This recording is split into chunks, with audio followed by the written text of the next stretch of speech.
Net 'n vinnige ding, ons gaan volgende week begin Pinkster.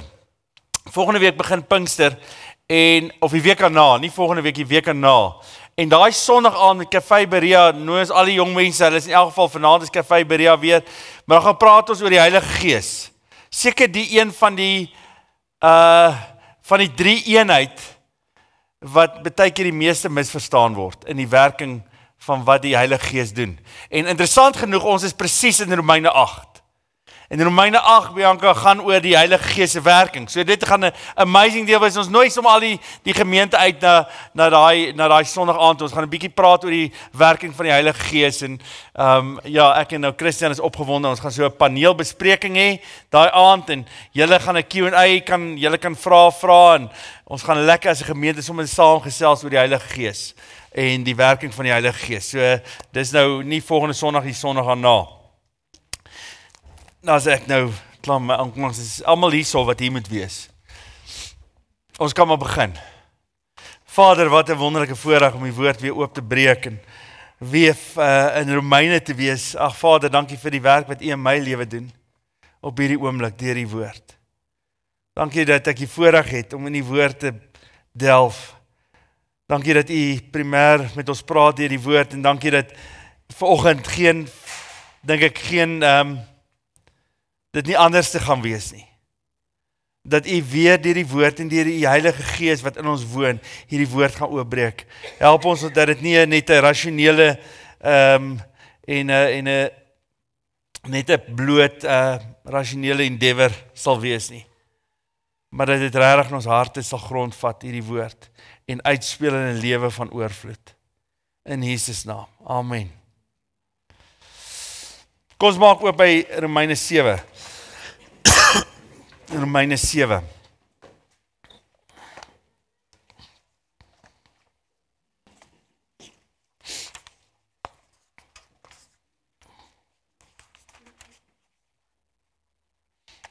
Meeste van die verse gaan op die bord wees. So moenie bekommerd wees as jy miskien jou die Bybel vergeet het by die huis nie. Ons gaan dit doen. Meeste daarvan gaan op die bord wees.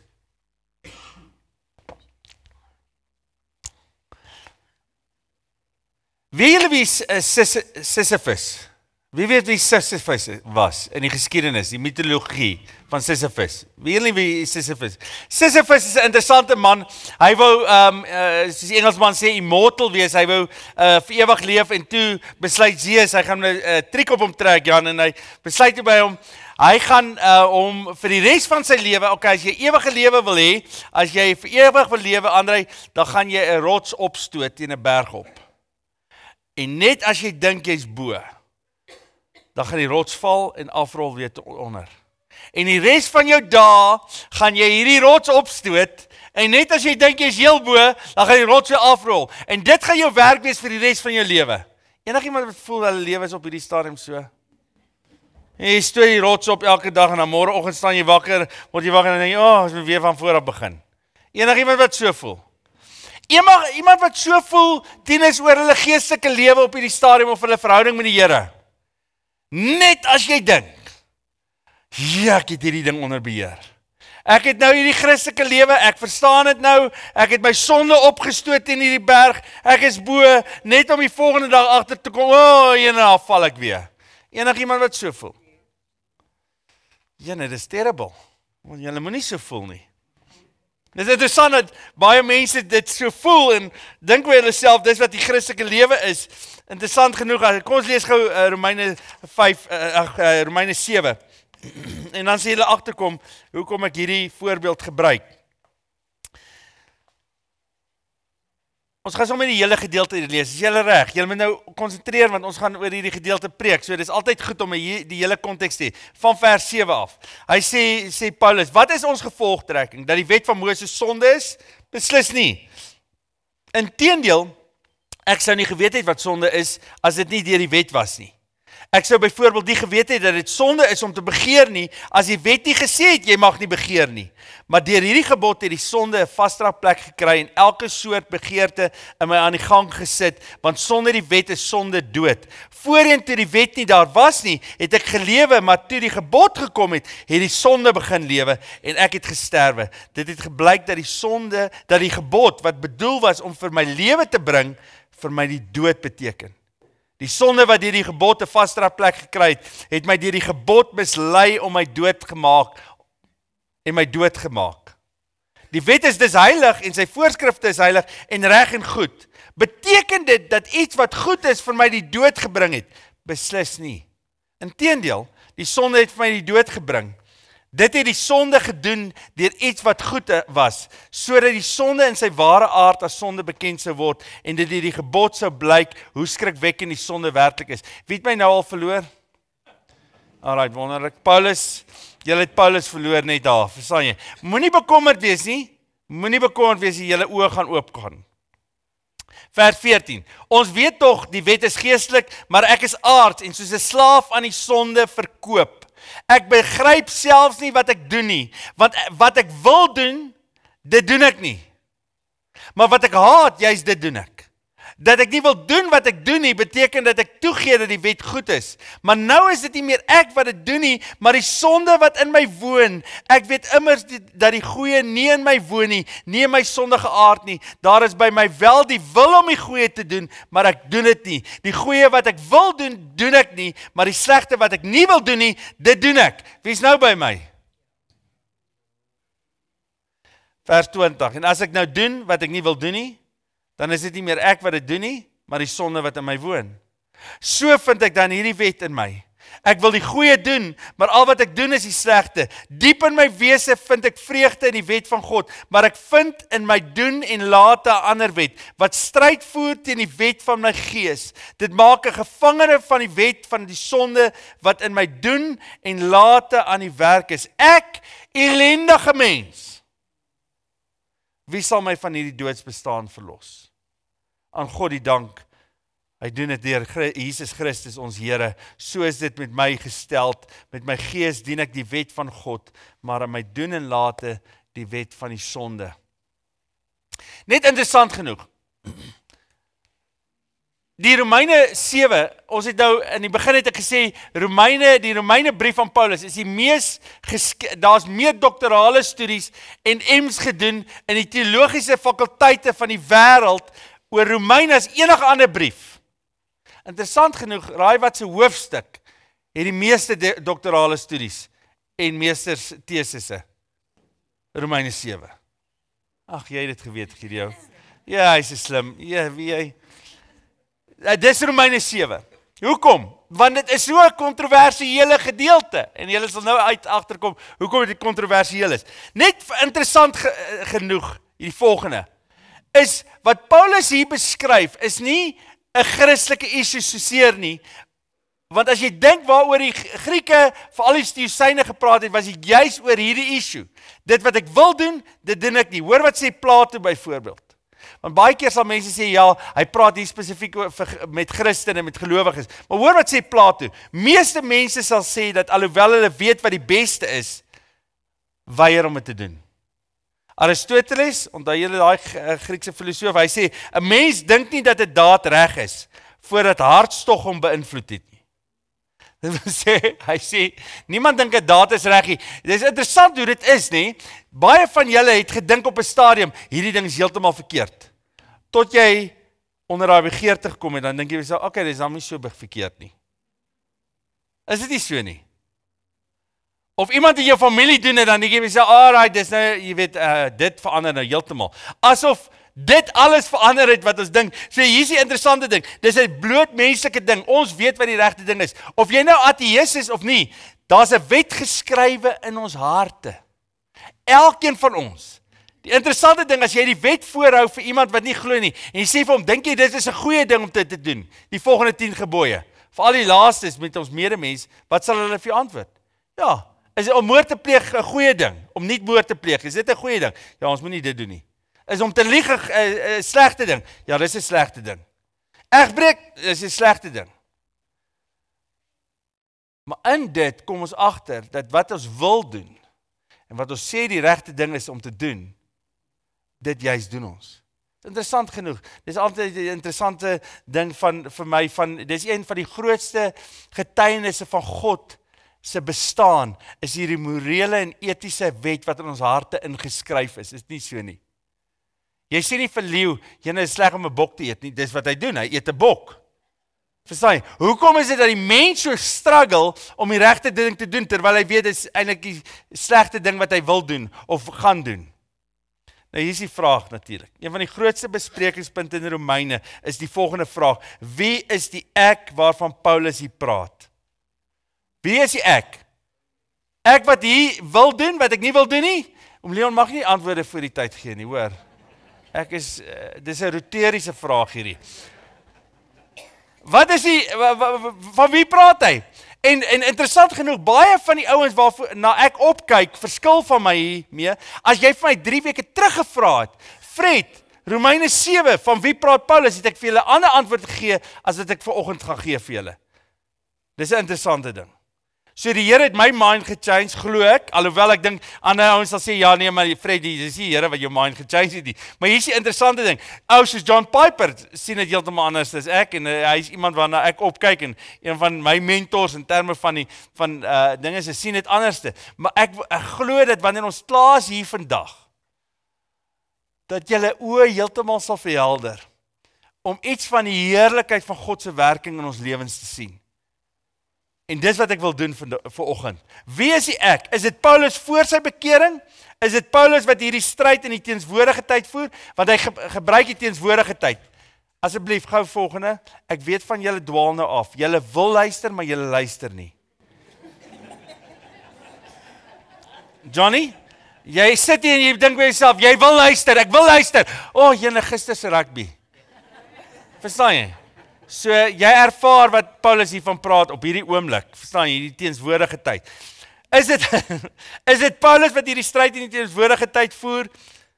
As jy 3 weke terug vir my gevra het ek ander antwoord gegee. Hoe ons hierdie gedeelte sien in Romeine 7, is van kardinale belang vir ons lewe saam met Christus. Kan ek dit weer sê? Dis wanneer jy nou gaan oplet. Want as ons hierdie deel verkeerd verstaan, beïnvloed dit ons 100% in ons loop saam met die Here en ons oorwinningsloop saam met die Here. Dis nie 'n rasionele ding hierdie nie. Dis nie 'n ding van, jy weet, baie keer as mense Romeine lees, dan is dit hierdie akademiese pursuit. Verstaan jy? Jy's nou soos almal slimmer. Kruispad is slimmer, ons verstaan nou Romeine. Nee, dis nie wat Paulus wil doen nie. Hy wil hê dat wanneer jy klaar is met Romeine, en as jy hierdie dele verstaan van Romeine, jy diepgaande verandering sal hê in jou verstaan van jou loop saam met die Here. En ek bid dat die Here deur sy Gees dit vir ons sal doen vandag. Dat daar 'n absolute verandering sal wees en ons verstaan wat ons is rondom ons loop saam met die Here. Nou wat doen Paulus hierso? Hy gebruik 'n interessante metode. Hy gebruik prosopopeia. Dis nogal interessant. Dis 'n tongknope. Prosopopeia. Sê gou almal saam prosopopeia. Dis wat Paulus gebruik. Dis 'n tipiese Griekse manier wat die filosofe gebruik om hulle self in 'n storie in te skryf, alhoewel hulle nie deel is van daai ding nou nie. Skryf hulle self in die eerste persoon in dit. En dis presies wat Paulus hier doen. Hoekom jy's in die eerste persoon? Want Paulus sien homself as hierdie persoon. Wie is hierdie ek? Nou, ons kry 'n paar clues hierso. Lees gou saam met my weer Romeine 7 vers 7. Wat is dan ons gevolgtrekking? Dat die wet van Moses sonde is? Beslis nie. So met wie in die eerste plek probeer hy sê dit in Romeine 7, begin hy met die volgende woorde. Blaai gou saam in jou vers 1 toe, voor ons na daai gedeelte kyk. Hy sê, julle weet broers, en ek praat met mense wat op hoogte is van die wet van Moses. So met wie praat hy hier? Met die Jode. Hy praat met mense wat onder die wet van Moses staan. So hier is 'n interessante ding. Wat is dan ons gevolgtrekking dat die wet van Moses sonde is? Beslis nie. Inteendeel, ek sou nie geweet het wat sonde is nie as dit nie deur die wet was nie. Ek sou byvoorbeeld nie geweet het dat dit sonde is om te begeer nie as die wet nie gesê het jy mag nie begeer nie. Maar deur hierdie gebod het die sonde 'n vaste plek gekry en elke soort begeerte my in die gang gesit, want sonder die wet is die sonde dood. Voorheen, hoor nou hierdie woorde. Voorheen toe die wet nie daar was nie. Wanneer was die wet nie daar nie? Was daar enige tyd in Paulus se lewe wat die wet nie daar was nie? Nee. Wanneer was die wet nie daar nie? Voor Moses. Wanneer was die wet glad nie daar nie? In Adam. Alright, in Adam. Voorheen toe die wet nie daar was nie, het ek gelewe, maar toe die gebod gekom het die sonde begin lewe. Toe die gebod gekom het, wat 'n gebod? Jy kan sê die wet, maar wat sê God vir Adam en Eva in die tuin? Hy gee vir hulle gebod. Julle mag van al die bome eet, maar van die boom van kennis en goed en kwaad mag jy nie eet nie. Die boom van die wet. Ewe skielik, wat gebeur toe? Toe die wet kom, toe die gebod kom, jy mag nie eet van die boom nie, wat doen Adam en Eva? Hulle begin anders te kyk na die boom. En dan staan hier volgende, die sonde wat deur die gebod vasdraplek gekry het my deur die gebod mislei en my dood gemaak. Die gebod het my mislei en my dood gemaak. Wie is dit? Wie is mislei? Wie is verlei? As 'n interessante, as jy in Genesis 3 lees waar Eva verlei is, dan is dit interessant deur die duiwel. Sy kyk na die boom en sy begeer die vrug. Die gebod het gekom en my mislei en my tot die dood gelei en dit het my, as ek nie geweet het dat die gebod sê jy mag nie begeer nie, sou dit nie vir my issue gewees het nie. Maar nou ewe skielik het die gebod gesê, jy mag nie van hierdie boom eet nie, en ek sien die boom, en ek begeer die boom. Maar daar is ook 'n storie, natuurlik. Romeine, blaai gesaam met my na Romeine 5 toe vers 12. Romeine 5 vers 12. Paulus praat hier oor die Adam, die eerste mens. Hy sê verder nog dit, deur een mens het die sonde in die wêreld gekom, en deur die sonde die dood. En so het die dood tot alle mense deurgedring, omdat almal gesondig het. Om almal gesondig het. Die sonde was al in die wêreld nog voordat die wet van Moses gegee is. Maar sonde wat nie toegereken is, maar sonde word nie toegereken as daar nie 'n wet is nie. Nietemin het die dood heerskappy gevoer van Adam af tot by Moses, ook oor mense wat nie gesondig het op dieselfde manier as die waarop Adam oortree het nie. So wanneer die sonde gekom? Met Adam. Wanneer die wet gekom? Met Moses. Die wet het eintlik net geopenbaar dat ons sondig is. Dis Paulus se hele argument hier. Die wet openbaar wat die sonde is. Dis nie die wet wat sleg is nie, maar al wat die wet kon doen is, hy kon my nie bevry nie. Wat doen die wet? Die wet sê, jy oortree, Piet. Hoe weet ons is 'n sondag? Die wet sê so. As daar nie 'n wet was nie, dan was daar nie 'n bewustheid van oortreding nie. Daar was nie 'n bewustheid van skuld nie. Ons het net skuld vandag, omdat ons weet ons het 'n wet oortree. Weet jy die laaste week 'n wet oortree? 'n Landswet. Julle oortreders.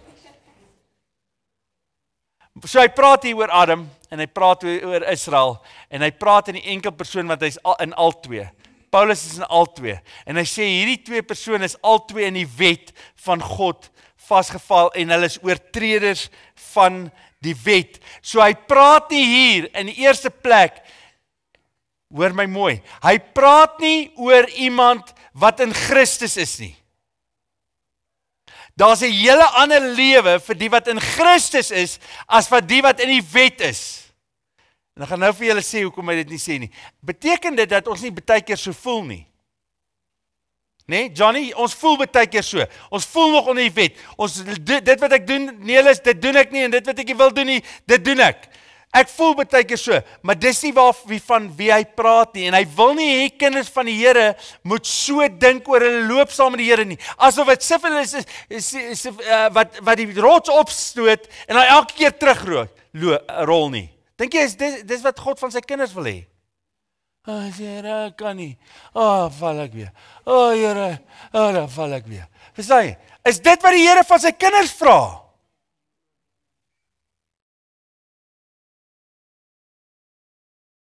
Dis nie van sy kinders nie, en dan voel ek elke keer sleg, en elke keer voel ek condemned, en elke keer voel ek, ek maak dit nie. Nee, hoekom kan dit nie Paulus wees na sy bekering nie? Hier is vir julle tips. 7 vers 14, die volgende. 7 vers 14, lees gedaar. Ons weet tog die wet is geestelik, maar ek is aards en soos 'n slaaf aan die sonde verkoop. So is Paulus as 'n slaaf aan die sonde verkoop. Lees Romeine 6 vers 6 tot 7. Kom ons lees dit. Julle moet nou by my bly asseblief. Hierdie is verskriklik belangrik vir 'n kind van die Here se loop. So nou moet julle nie my verloor nie. Hy sê in Romeine 7 sê hy van die persoon, die persoon waarvan hy praat, is uitverkoop aan die sonde. Soos 'n slaaf aan die sonde. Wat sê hy in Romeine 6 vers 6 tot 7? Ons weet tog dat die sondige mens wat ons was, saam met Christus gekruisig is, sodat ons sondige bestaan beëindig kon word. Ons is dus nie meer langer slawe van die sonde nie.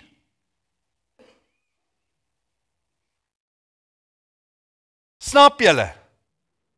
Kan dit Paulus wees na sy bekering? Vers 6 tot 14. Vers 6 tot 14 sê die volgende: die sonde moet nie meer baas wees oor julle nie, want julle staan nie onder die wet van Moses nie, maar onder die genade. Julle het nie die baas meer van die sonde nie. Die sonde is, julle is nie meer uitverkoop aan die sonde soos slawe wat nou 'n meester het nie. Julle het 'n nuwe meester. En die meester is nie die wet van Moses nie. Hoofstuk 6 vers 18. Ons dank God dat julle van die sonde vrygemaak is en slawe van God geword het wat sy wil doen. Kan ek gou 'n prys die Here kry net vir 'n oomblik? Want julle is aan die slaap vanoggend en julle moet nie hierdie mis nie. Hierdie is die goeie nuus van die evangelie. Dit is die grootste nuus van die evangelie. Hoe lank leef julle onder die sonde? En dink by jouself, ek is uitgelewer in die sonde. Ek kan niks doen in die sonde nie. Ek is soos hierdie ou wat die rots in die lug stoot en dan môreoggend begin ek maar weer van voor af. Die tweede rede hoekom dit nie kan wees nie. Hoofstuk 7 vers 23. Hoor wat sê Paulus oor hierdie persoon en die eerste persoon waarvan hy praat. Vers 23 sê hy die volgende: maar ek vind in my doen en late 'n ander wet wat stryd voer teen die wet van my gees. Dit maak my 'n gevange van die wet van die sonde wat in my doen en late aan die werk is. Hierdie gevange is 'n kruisgevange. Waar kry ons hierdie woord in die Nuwe Testament? Net interessant genoeg. Hoofstuk 8 vers 2 die volgende. Die wet van die gees wat aan jou in Christus Jesus die lewe gee, het jou vrygemaak van die wet van sonde en dood. Jy's nie meer kruisgevange van die sonde nie, jy's vrygemaak deur Christus. 2 Korintiërs 10. Blaai saam met 2 Korintiërs 10 toe, dit is nou nie op die bord nie. 2 Korintiërs 10 sê die volgende. 'n baie bekende gedeelte en mense haal dit baie keer aan. Vers 1 tot 4 sê: ek Paulus doen 'n persoonlike beroep op julle. Ek wat mos gedooie is as ek by julle is, maar manhaftig teenoor julle as ek van julle af weg is. In die naam van Christus wat nederig en vriendelik is, moet my nie dwing om streng te wees nie. Vers 3. Natuurlik leef ons in 'n menslike liggaam, maar ons voer nie die stryd met menslike wapens nie. Die wapens van ons stryd is die wapens van die mens nie, maar die kragtige wapens van God wat vestings vernietig. Daarmee vernietig ons die redenasies en elke hooghartige aanval wat teen die kennis van God gerig word. Ons neem elke gedagte kruisgevangene om dit aan Christus gehoorsaam te maak. Ons is nie meer gevange nie, ons is nie kruisgevange nie, ons neem kruisgevangenes. Kolossense 2 vers 5, as Paulus daar praat, dan sê hy die volgende, hy beskryf hierdie kruisgevangene op die volgende manier. Wie is kruisgevangene geneem toe Christus gesterf het en opgestaan het? Kolossense 2 vers 15.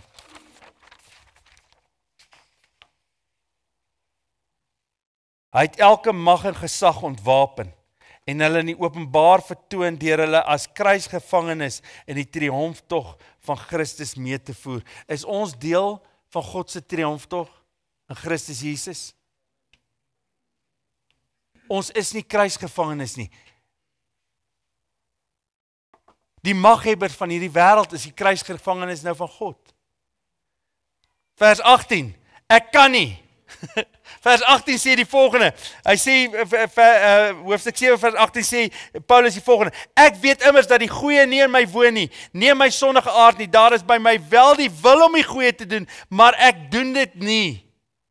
Ek doen dit nie. Hoor wat sê hoofstuk 8 vers 4, nou kan ons aan die eise van die wet voldoen, ons wat ons lewens nie deur ons sondige natuur laat beheers nie, maar deur die Gees. Dis nie 'n verlore stryd meer nie. 2 Petrus 1, hierdie is seker een van die wonderlikste gedeeltes, 2 Petrus 1.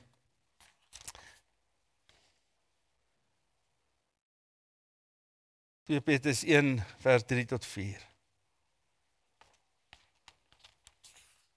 Skryf Paulus die volgende. Hy sê aan God die Vader van ons Here Jesus Christus kom al die lof toe, in sy groot ontferming het hy ons die nuwe lewe geskenk deur die opstanding van Jesus Christus uit die dood. Nou het ons 'n lewende hoop op die onverganklike, onbesmette, onverwelklike erfenis wat in die hemel oor vir julle in bewaring gehou word. En omdat julle glo, word ook julle deur die krag van God veilig bewaar in die saligheid wat reeds gereed is om aan die einde van die tyd geopenbaar te word.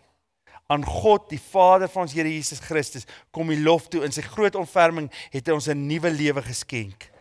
Hy het ons die vermoë gegee om sy wil te doen. Hy het ons die vermoë gegee om sy wil te doen, sê daai teksvers. Die laaste een wat ek nou uitwys, hoekom het nie Paulus kan wees na sy bekering nie, is sy uitroep in Romeine 7 vers 24, ek ellendige mens, wie sal my van hierdie doodsbestaan verlos? Hierdie woord kom een keer verder voor in die Nuwe Testament, ellendig. Wie word beskryf as ellendige mens? Daar kom een keer weer in die Nuwe Testament hierdie woord voor in die Grieks, ellendige mens. Wie is die ellendige mens? Dis in Openbaring 3 vers 20, 17 tot 20, waar met wie praat hy? Hy praat met Laodicea. Hy sê, julle is ryk, en julle dink julle het alles, en eintlik staan ek by die deur en ek klop. Julle is ellendig. Nie 'n kind van die Here nie, is iemand wat moet tot bekering kom. Ek ellendige mens, wie sal my red van hierdie dood bestaan? Dan God, hy doen dit in Christus Jesus, dis wat hy gedoen het. Hier is die vraag. As jy hierdie gedeelte reg lees, dan kom jy agter dat hierdie persoon, dit gaan nie net oor dat hy sonde doen nie, maar dat hy onder die oordeel van God staan die hele tyd. Want iemand wat uitroep op die einde, ek ellendige mens, wie sal my red? Wat besef hy? Hoekom moet jy gered word? Hoekom moet jy gered word? Want jy is onder die oordeel van God. Dis hoekom kinders van die Here sê hulle is gered, omdat hulle onder die oordeel van God was.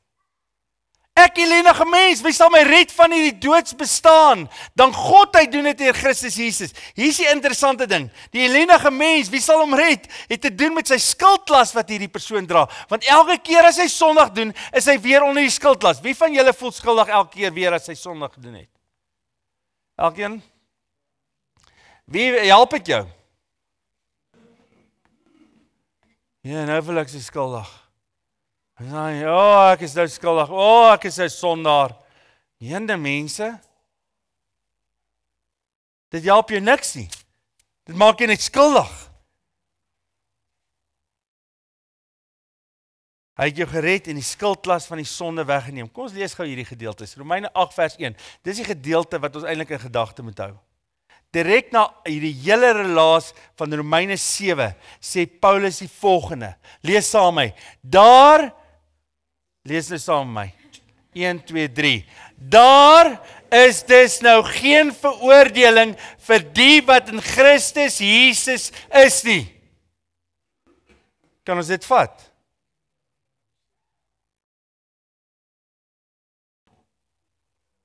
Kan ons dit vat dat daar geen veroordeling meer vir die wat in Christus Jesus is nie? Hoor wat sê in Kolossense 2 vers 14. Hy het die skuld bewys met sy eise teen ons tot niet gemaak. Deur dit aan die kruis te spyker, het hy dit vergoed weggeneem. Wat het hy weggeneem? Ons sonde. Nee, wat het hy weggeneem? Skuldbewys. Dis interessant. Nie net aan die kruis het hy ons sonde weggeneem nie, wat het hy nog weggeneem? Die skuldbewys.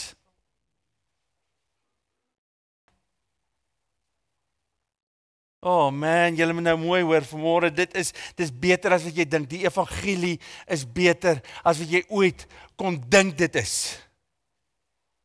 En hoeveel Christene sit in die absolute modder van hulle skuldgevoelens vas en besef nie dat die Here, toe hy gekruisig het, het hy nie net vir ons sonde gekruisig nie, hy het die skuldbewys wat elke keer voor my kom, het hy in die kruis vasgespyker. Hebreërs 10 vers 1 tot 4, dis my beste een. Hier is my beste een van die dag vir julle. Die wet van Moses is slegs 'n skadubeeld van die weldade wat sou kom, nie 'n werklike beeld daarvan nie. Voortdurend jaar na jaar word dieselfde offers gebring en tog kon die wet, die wat die offers bring, nooit volkome van sonde vrymaak nie. As die wat offers bring, eens en vir altyd gereinig en nie meer van sondes bewus was nie, sou hulle immers opgehou het om die offers te bring. Maar nou herinner, wat doen die offers? Wat doen die wet? Maar nou herinner die offers juis jaar na jaar aan die sondes, omdat die bloed van bulle en bokke onmoontlik die sondes kan wegneem.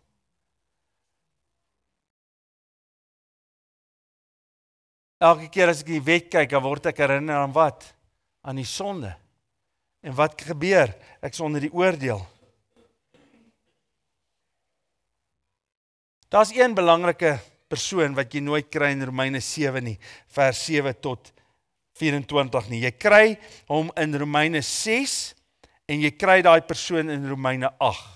Maar jy kry hom nie wanneer Paulus praat nie. Een keer as Paulus praat in die eerste persoon oor homself, in die present tense kry jy daai persoon nie. En wie is daai persoon? Hoor nie? Hierdie een kan jy antwoord. Die Heilige Gees. Hoor wat sê hy in Romeine 6 voor hy begin met hierdie. Maar nou is ons vrygemaak van die wet wat ons gesterf en staan nie meer onder die wet waardeur ons gebind was nie. Nou kan ons dien in die nuwe bedeling van die Gees, nie in die ou bedeling van die wetsvoorskrifte nie. Oh man. It is amazing.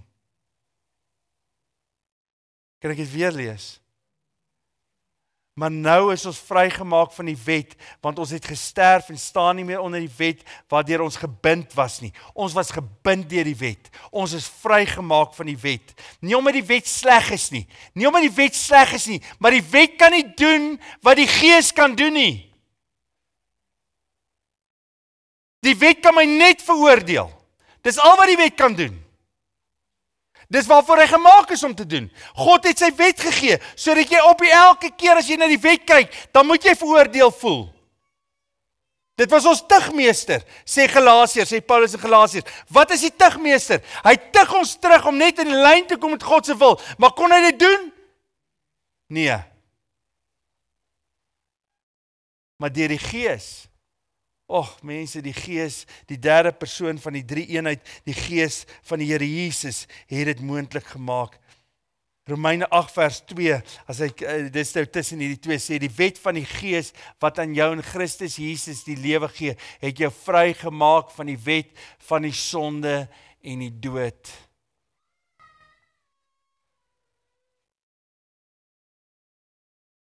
Hier is vanoggend vir julle. Kan jy doen wat God van jou vra? Kan jy nou doen wat God van jou vra? Ja! Julle kan doen wat God wil, want dit is sy gees wat jou gewillig en bekwaam maak om God se wil te doen. Nou is die lewe nie meer om nie sonde te doen nie. Here, dankie dat die Gees U my gewillig en bekwaam gemaak om U wil te doen. Dit sit nie in my vlees nie. Dit sit in die Gees van God wat Jesus laat opstaan uit die dood uit. Kinders van die Here. Nou moet julle my mooi hoor, Gideon. As julle aan die slaap geraak het tot nou toe, hier is die wonderlike nuus van die evangelie. Die wonderlike nuus van die evangelie is dat jy vrygekoop is, vry van die skuld. En weet wat bring skuld? Dit maak my nie dat ek vir Christus kan volg en doen wat hy vra nie. Dit laat my net in die gat die hele tyd sit, waar die duiwel my veroordeel, elke liewe dag van my lewe. You don't make it, you don't make it, you don't make it. En later dan is jy so moedeloos dat jy opgee. Is dit die lewe wat die Here vir jou het? Dat jy later dan so moedeloos raak met jouself, dat jy opgee. Nee, weet wat wil die Here hê, moet jy besef in jou lewe op hierdie oomblik, dat wanneer die duiwel sê, jy maak het nie, dat jy vir hom sê, ja, ek maak het nie, maar die Gees van God woon in my en maak het. Hy maak my gewillig en bekwaam. En elke keer as ek sondig, dan is dit nie 'n skuldgevoelens nie. Hier is die ding van die verskil tussen 'n belydenis van 'n kind van die Here en 'n belydenis in iemand wat nog in die wet is of in die wêreld is. Die skuldbelydenis van iemand wat in die wêreld is 'n skuldbelydenis. Dis wat dit is. Dis 'n belydenis dat ek in skuld is. 'n Kind van die Here, as hy bely, is dit nie 'n belydenis van skuld nie, maar 'n belydenis van verhouding.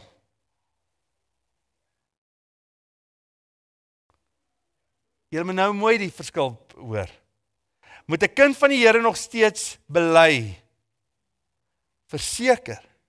Maar is hy 'n belydenis, 'n skuldbelydenis? Nooit nie. As ek met my vrou, sy sit nou nie hier nie, so ek kan dit sê.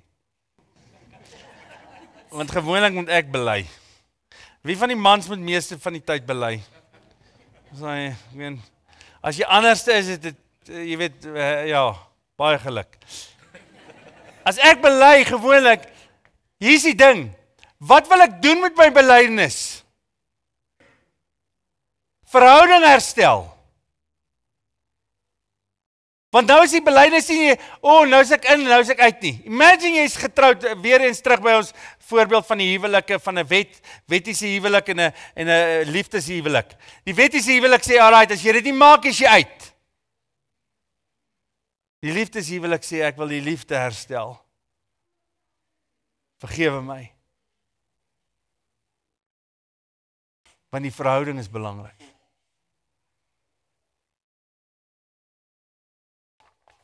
Vanoggend as jy uitstap, gaan ons nooit weer vir mekaar sê die volgende nie.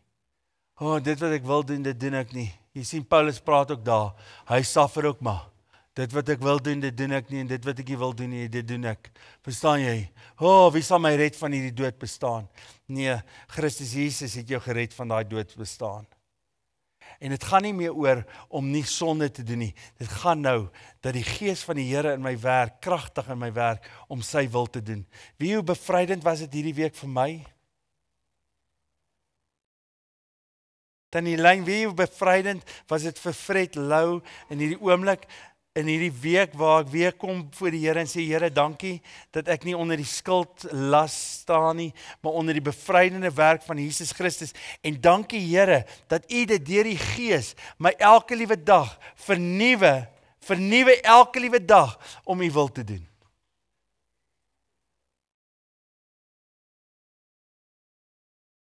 Marco, dis die evangelie. Die meeste kinders van die Here het geval in hierdie ding van 'n slawejuk. En al wat hulle probeer doen is om nie te sondig nie, in plaas dat hulle besef, wie woon in julle op hierdie oomblik? Wie woon in julle hierdie oomblik? Ons gaan in Pinkstertyd. Pinkstertyd is een van die wonderlikste tye. Hoekom? Want die Gees is uitgestort. En hy doen in my wat ek nie kan doen nie. Wie van julle die Gees van die Here in hulle?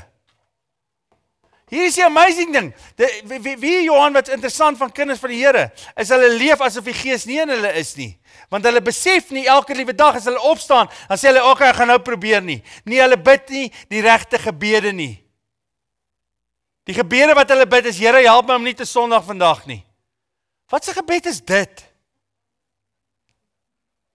Here, ek wil net nie daai kant wees nie. Verstaan jy, ons loop altyd hierdie tightrope. Here, help my net, ek wil net weet wat nie sonde is nie. So ek loop hierso.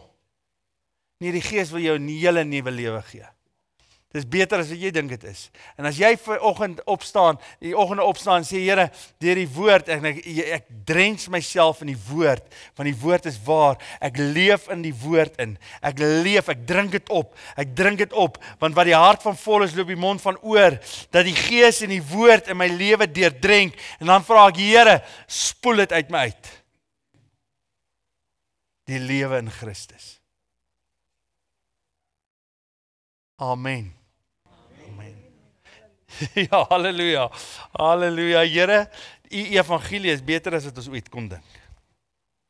Hoe wonderlik is dit dat U my vrygemaak het, en die skuldlas afgeskryf het. Vader, hoe lank het ek nie in skuld geleef nie, hoe lank is ek nie deur die skuld aangeval nie, en deur die duiwel wat die aanklaer van die broedere en die susters is nie.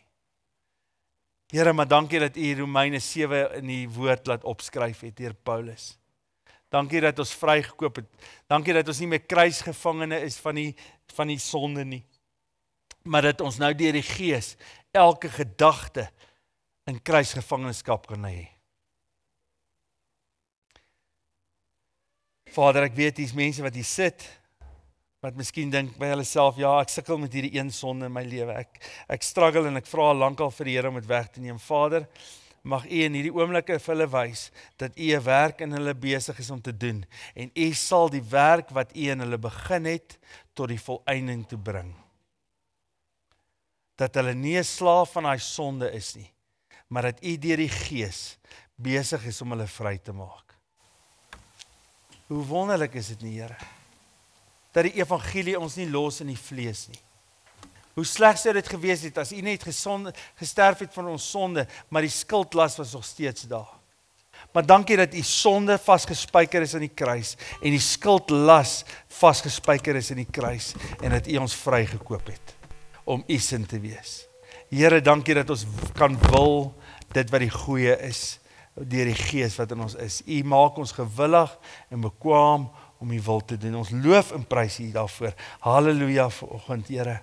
Prys U naam. Prys U naam. Amen.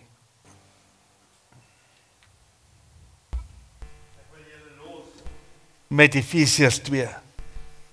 Julle was dood as gevolg van julle oortredings en sonde wat voorheen julle lewenswyse gekenmerk het.